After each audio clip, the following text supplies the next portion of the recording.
Hey guys, what's up? Abadabba here, and today we're going to be taking a closer look at the Daniel Negreanu Doug Polk Challenge.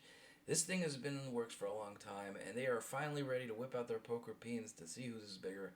My nipples are rock hard, so let's take a closer look at the details. We're going to start off by going to the PokerShares website and seeing that Daniel Negreanu is now paying 5.25 to 1, looking pretty good. If you think he doesn't suck balls at heads up no limit. But whether he does and what we think Doug Polk's win rate could realistically be expected to be is something we're going to be dealing with in the second video. The first one, I want to establish what his win rate actually has to be for this to break even.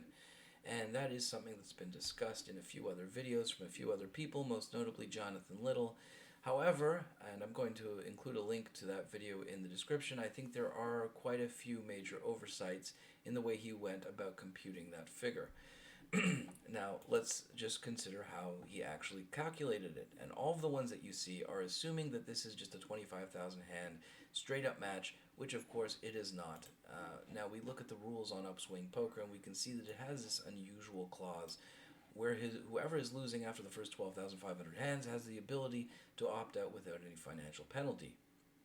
Now, if we thought that each player was equally likely to opt out, this wouldn't have much of an impact on the bet, but knowing what we do about the players, that's most definitely not the case. We know that Daniel Negreanu has, over the past few months, been really trying hard to get this to be a 10,000 hand bet. Doug Polk wants it to be 25,000 hands, probably would want it to be as many hands as Daniel Negreanu would ever consider playing. And the reason is because Doug Polk clearly has the edge, and even Daniel Negreanu knows it. So then you might ask yourself, well, why is Daniel Negreanu playing this challenge? Well, I think the answer is probably not as much ego as it is for promotional purposes. He's promoting his masterclass. He wants to show the world, hey, look, if you sign up for my masterclass, you'll be able to hang with the best. And in that respect, even if he ends up finishing the first 12,500 hands for a very small loss rate, he pretty much satisfies that criteria. I mean, he's going to be looking pretty good if he shows up as a 2 big blind per 100 loser against somebody who's revered as being pretty much top of the food chain in a game style that Daniel Negreanu hasn't traditionally played. So I think there's a pretty good chance that Daniel Negreanu quits, where Doug Polk probably won't. But in case you thought that there was a chance that Doug Polk was going to quit, we need only look to his Twitter and we can see here that he has $2 million to Bill Perkins' $500,000 as a side bet that he's going to be up by the end of the challenge, which pretty much solidifies that there is no chance that Doug Polk is not going to play this out to its conclusion. And if we look at Daniel Negreanu's Twitter, we can see he has no bets as of October 28th, so he doesn't have any of those kinds of financial incentives in place. So we don't know for sure how likely it is that Daniel Negreanu quits after showing an initial loss. But what we can do is evaluate two basic scenarios. What does the odds need to be, or rather, what does Doug's win rate need to be, paying 5.25 to 1, given that they always play out the 25,000 hands, and then what does it have to be if Daniel Negreanu always quits after showing an initial loss? Now, to get an answer to that, we're going to just pull up the Prime Dope calculator, and we're going to start by looking at a 9.5 win rate for Doug, which was not chosen arbitrarily. I've already done the math, obviously. And this is showing about a 16% probability of a loss for Doug, or in other words, a 16% probability of a win for Daniel.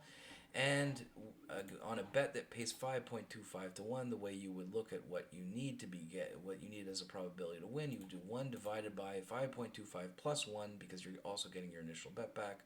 So you do 1 divided by 6.25 to 1. And we see, yes, we need to win the bet 16% of the time. So Doug having a win rate of 9.5 big blinds per 100 is about where it would need to be for the bet to break even, paying 5.25 to 1 if they were always playing a full 25,000 hands. Now the problem is we're going to be looking at what happens if we eliminate all of the scenarios where Daniel Negreanu would have shown a win, but he quit after the first 12,500 hands. So now we're going to flip this to negative 9.5. And so this is as if to simulate what Daniel Negreanu's outcome is for that loss rate. And we can see here, this is the break-even line right down here. These are 20 random samples. This is the biggest outlier after 1,000 samples. This is the biggest outlier in the downward direction after 1,000 trials. So we're not going to be considering those. We're only going to be looking at the 20 random samples. could re-simulate it now. We'd see they're all over the place. But in this particular trial, we have 20 samples, and 1, 2, 3, 4 are above break even. So these are 4 wins for Daniel Negreanu out of all 20 of these random selections, which is about 20% and pretty close to what we see is his overall chance of winning the bet. And if we were to run it an infinite number of times, we would eventually find that it is exactly 16% of them are above this break-even line. So the question is, how many of these would actually come to fruition if Daniel Negreanu was always quitting any time he is down after the first 12,500 hands?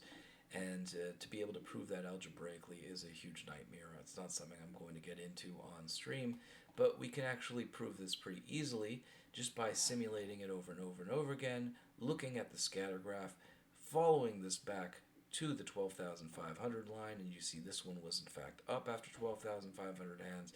This one was, in fact, I'm not going to go and follow them all in detail. You have to actually zoom in pretty far to be able to get a clear idea.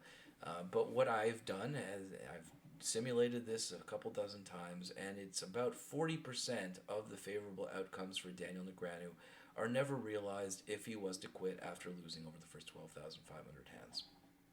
40% is quite a bit, and so that's basically 40% of all of the wins for Daniel Negreanu. And so the way you would work this out is you would look, okay, he's winning 16% of the time roughly, and 40% of those cease to exist. So there's going to be 60% of them still remaining, so we do 16 times 0.6, and we see now he only actually has a 9.6% chance of winning the bet, with Doug having a 9.5 big blinds per 100 win rate. Now that's a pretty bad bet at 5.25 to 1, and it would have to pay considerably more for the bet to break even. So if you think that Daniel Negreanu is very likely to quit after showing an initial loss, you definitely don't want to be betting on it unless you think that the Doug's win rate is actually something closer to 5.75 big blinds per 100. And if we go and we see what the Daniel Negreanu's probability of winning now is, it's 27.223. We do 27 times 0.6, and we see now it's a roughly 16. So this is pretty much what Doug's win rate would need to be if Daniel Negreanu is always quitting after the 12,500 hands. Now, the actual probability of Daniel Negreanu quitting isn't 100%, it's not 0%. You can add in whatever speculation you want. I'm not going to say that there's a right answer. There's no way to measure this. This is kind of just giving you the range of possible estimates of what Doug's win rate needs to be. Now, it's actually even worse than that. Why is it worse than that? Because, going back to Doug Polk's Twitter, we remind ourselves, Doug has a lot of money riding on the side bet. And that side bet is actually likely to be for more money than the total value of how much somebody wins or loses over the course of play. And that actually has the possibility of impacting Doug's play in a way that will sacrifice EV from the poker hands, but can put pressure either on variance upwards or downwards depending on whether or not he is down money or up money towards the end of the bet. So for instance, if Doug is down a couple of buy-ins at the end of the 23,000 hands into the bet, he's going to suddenly want to increase variance. He's going to be punting it around, and particularly at the end, if he's down a little bit, exactly one buy-in, let's say, he's just going to stick it in pre-flop 100%, and Doug has all that incentive.